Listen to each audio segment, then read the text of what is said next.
kelompok 4 akan membahas tentang pasar monopolistik. Dengan topik yang kami bahas, yang pertama adalah pengertian, ciri-ciri, keuntungan dan kelebihan, kekurangan, faktor-faktor yang mempengaruhi keseimbangan pasar monopolistik, dan contoh-contoh pasar persaingan monopolistik.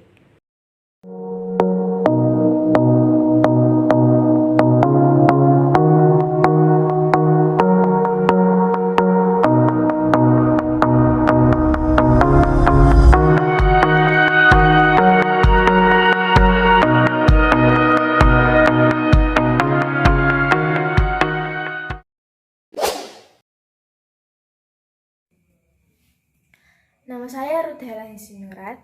Saya akan menjelaskan pengertian dari pasar persaingan monopolistik. Pasar monopolistik adalah salah satu bentuk pasar di mana terdapat banyak produsen yang menghasilkan barang serupa, tetapi memiliki perbedaan dalam beberapa aspek.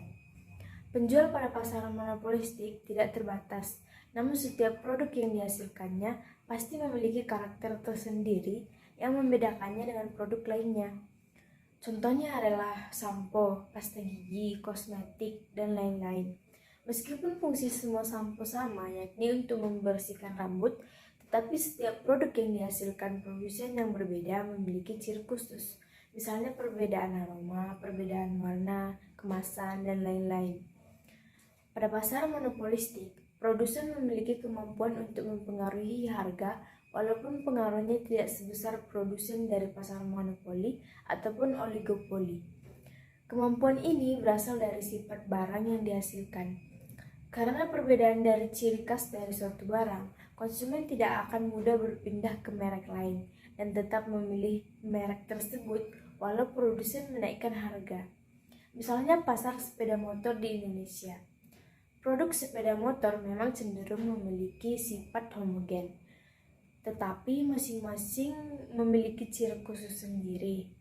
Sebut saja sepeda motor Honda, di mana ciri khususnya adalah irit bahan bakar. Sedangkan Yamaha memiliki keunggulan pada mesin yang stabil dan jarang rusak. Akibatnya, tiap-tiap merek mempunyai pelanggan setia masing-masing.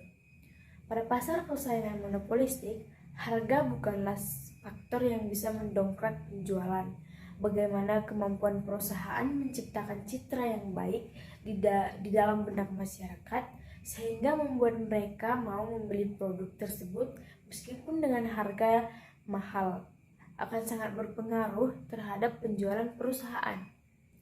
Oleh karenanya, perusahaan yang berada dalam pasar monopolistik harus aktif mempromosikan produk sekaligus menjaga citra perusahaannya. Sekian dari saya, terima kasih. Perkenalkan, nama saya Salsa Fiona Simanjuntak dengan NIM 222102053. Pada hari ini, saya akan menjelaskan mengenai ciri-ciri pasar persaingan monopolistik. Yang pertama, terdapat banyak penjual. Produsen yang ada dalam pasar monopolistik sangatlah beragam dan berjumlah banyak, sehingga tiap penjual ataupun produsen harus merasa puas dengan pembagian pasar ataupun market share yang relatif kecil. Tidak hanya itu saja, penjual yang ada dalam pasar monopolistik tidak mempunyai kekuasaan secara penuh untuk menentukan harga dalam pasaran. Yang kedua, barangnya bersifat berbeda corak. Setiap perusahaan menghasilkan barang atau suatu jenis, namun perusahaan dengan perusahaan lain dapat dibedakan dari segi ukuran, pelayanan, servis, keunikan, dan lain-lain. Ciri ini dapat membedakan pasar monopolistik dengan pasar persaingan sempurna. Dalam pasar persaingan sempurna, produksi yang dihasilkan hampir sama, sehingga konsumen kesulitan dalam membedakan suatu hasil produksi. Berbeda halnya dengan pasar monopolistik, konsumen dengan mudah membedakan hasil produksi perusahaan yang satu dengan yang lain. Perbedaan ini yang menjadi dasar penguat dari pasar persaingan monopolistik. Yang ketiga, perusahaan mempunyai sedikit kekuasaan mempengaruhi harga. Kemampuan untuk mempengaruhi harga ataupun menentukan harga disebut juga dengan monopoly power. Nah, perusahaan dalam pasar persaingan monopolistik memiliki monopoly power yang rendah karena terdapat banyak perusahaan lain di pasar yang memproduksi sejenis meskipun terdapat diferensiasi atau perbedaan karakteristik antara perusahaan antara perusahaan dengan perusahaan yang lain. Kondisi ini mengakibatkan konsumen memiliki banyak pilihan sehingga menyebabkan monopoli power dari perusahaan dalam persaingan monopolistik cenderung rendah. Yang keempat, relatif mudah atau masuknya barang industri dalam suatu perusahaan pasar persaingan monopolistik. Semua produsen yang ada dalam sistem pasar ini memiliki kebebasan untuk masuk ataupun keluar pasar. Sebab produk-produk yang mereka tawarkan bisa digantikan oleh produk serupa dari produsen lain yang masih bertahan di dalam pasar tersebut. Hal itu tentu tidak akan menyebabkan kelangkaan suatu produk dan menyusahkan konsumen yang ingin mencari produk tersebut. Sementara untuk produsen baru, mereka tidak perlu memiliki sejumlah modal yang besar untuk dapat bergabung dan bersaing memperebutkan persaingan pasar. Asalkan produk yang ditawarkan memiliki harga yang terjangkau dan berkualitas baik, serta dapat dipertanggungjawabkan. Dengan begitu, konsumen yang ada di dalam pasar akan menerima kehadiran produsen baru tersebut. Yang kelima, sangat aktif dalam persaingan promosi penjualan. Salah satu yang sering dilakukan dalam pasar monopolistik adalah dengan memberikan persepsi konsumen pada produk yang dijual. Maksudnya yaitu dengan cara berpromosi atau beriklan secara rutin pada produk yang akan dijual. Karena setiap perusahaan memiliki keunikan produk masing-masing, sehingga dibutuhkanlah produksi atau promosi yang sangat tinggi. Hal ini membuktikan bahwa pasar ini bersaing bukan pada harga, akan tetapi pada bentuk ataupun corak. Pada pasar monopolistik, harga bukan penentu utama dalam pasar persaingan sempurna. Pasar persaingan, melainkan pada keunggulan ataupun keunikan dari produksi tersebut. Saya akan menjelaskan kelebihan dan keuntungan pasar persaingan monopolistis. Pertama, kelebihan yaitu menghasilkan barang yang berbeda corak. Ciri ini dapat meningkatkan kesejahteraan konsumen karena mereka dapat memilih corak barang yang sesuai dengan selera dan kemampuan mereka. Yang kedua, distribusi pendapatan dalam masyarakat lebih merata oleh karena perusahaan terdiri dari perusahaan-perusahaan kecil yang memperoleh untung normal. Pemilik modal tak memiliki kekayaan yang berlebihan dan kesempatan kerja juga lebih luas. Yang kedua adalah keuntungan dari pasar persaingan monopolistis. Grafik permintaan yang akan dihadapi oleh produsen yang ada di dalam pasar persaingan monopolistis lebih bersifat elastis dibandingkan dengan pasar persaingan monopoli.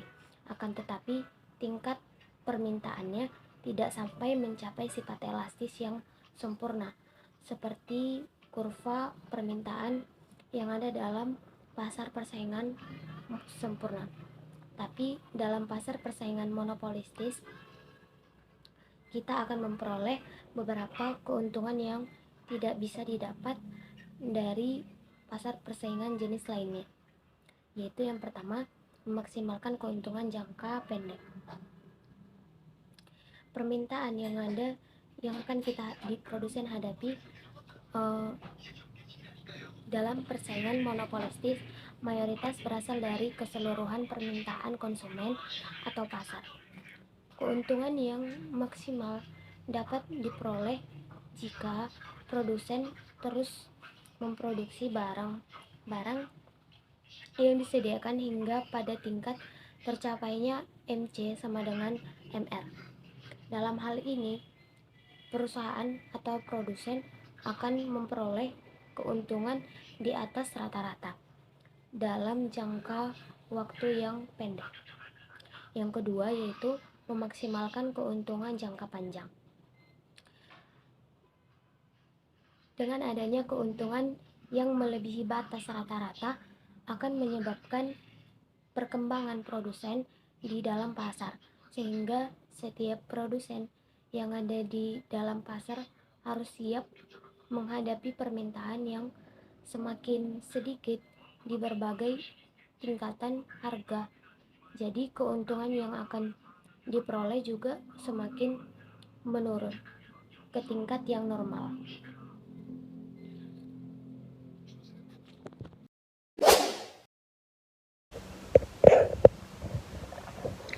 Di sini saya akan membahas tentang kelemahan ataupun kekurangan dari pasar monopolistik.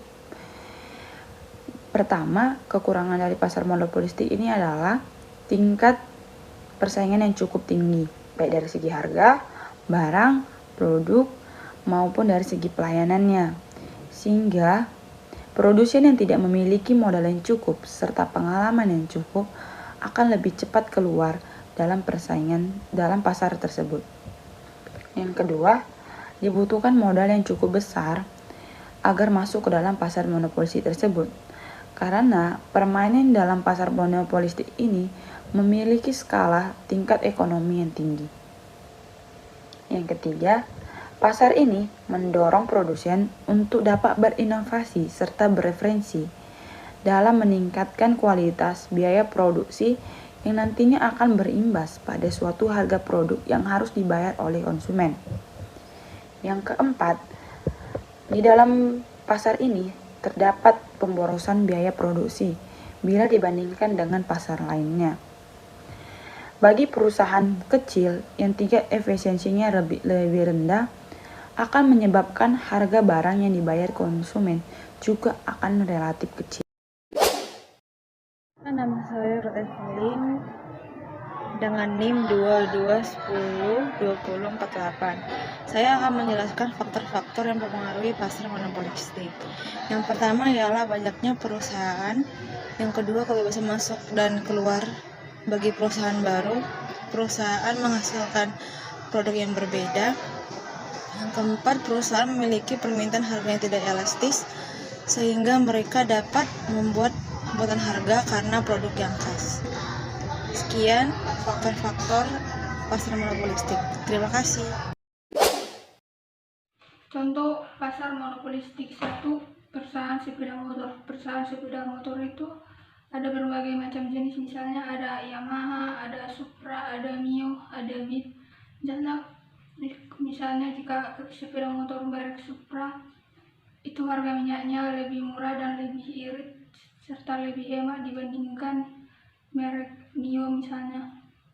Kedua, ada perusahaan sampo. Perusahaan sampo juga ada berbagai macam jenis, misalnya ada sampo Sunsilk, Pantene, Lifebuoy.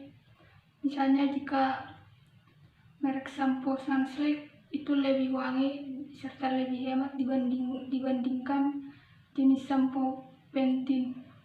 Ketiga, perusahaan rokok. Perusahaan rokok juga ada berbagai macam jenis, misalnya ada gula garam merah, ada Marlboro. Kalau rokok gula garam merah itu harganya lebih murah dibandingkan rokok sejenisnya. Sekian. Kesimpulan dari pasar persaingan monopolistis adalah tempat bertemunya antara interaksi permintaan dan penawaran dari banyak jumlah produsen dan konsumen untuk satu jenis barang yang sama homogen secara universal, namun memiliki sifat barang yang heterogen karena memiliki differentiated product, sehingga setiap produsen memiliki kemampuan dalam mempengaruhi harga. Terdapat persaingan secara kualitas dan iklan, serta mudahnya produsen dalam keluar masuk pasar. Demikian penjelasan yang dapat kami berikan mengenai pasar persaingan monopolistik. Jika ada perkataan, penulisan, atau penyampaian yang kurang tepat, kami mohon maaf. Sekian dan terima kasih.